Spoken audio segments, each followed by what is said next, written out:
Non-belief living. What does that mean? How does that help? Number one, beliefs are not required for your functioning, profession, happiness, or connectivity with humans and earth. Why? Simply because beliefs don't matter which one or how well packaged they may be, are just programming, ideas and opinions, fancy as they may be, still ideas, which require human obedience, compliance, rules and regulations, social acceptance, and proselytization, laws, books, depictions in art and culture in order for them to propagate through society. The dictionary defines belief as an acceptance of something that exists or is true, especially with one without proof. Note the words without proof. Ask yourself, on what basis am I buying this as true without proof? And you will begin to see what your belief requires of you and what it could leave your life into. On the other hand, just look at the earth and all its life forms. Do they require any idea or belief or to exist or to be?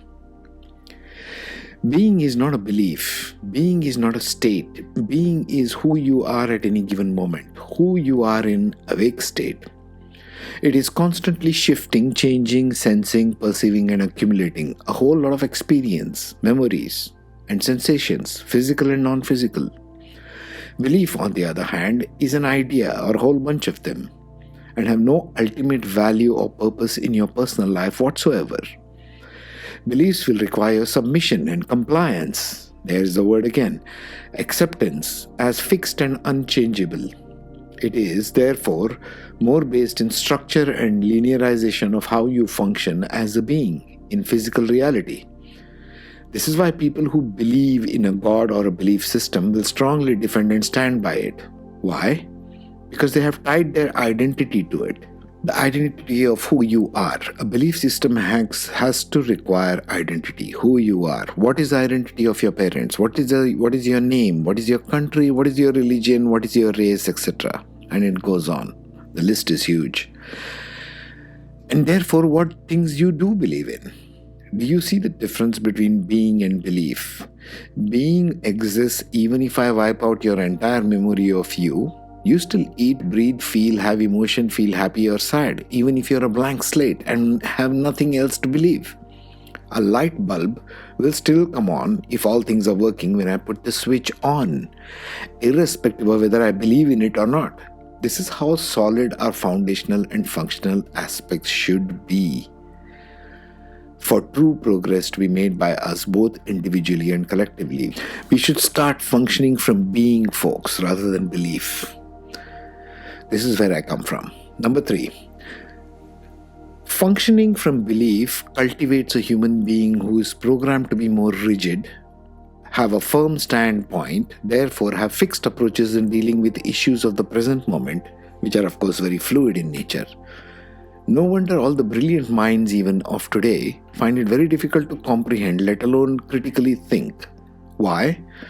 Because one becomes less available to what is, being stuck in a mindset of what it should be. A pre-programmed set of values, biases, choices, therefore are unavailable to address openly and fairly all ideas, actions and systems required to address the immediate necessary issues at hand. The reason humanity takes too many steps backwards and then forward each time it progresses is because of this. They are functioning from belief. Because of the belief systems in place and which enforce rigidity and structure over fluidity and flexibility, you are being less available to the present moment. Number 4. Approaching everything and everyone from a being perspective, therefore, has greater room of allowance and acceptance, molding things as you go along, a sense of flow and fluidity to solve any and all issues at hand, rather than a pedagogical training of minds to a fancy historical relic. In the approaching era of artificial intelligence, where multiple supply chains, food, fuel, resources, all are manageable by intelligent systems, what will humans do? And where will they be able to use their spare time?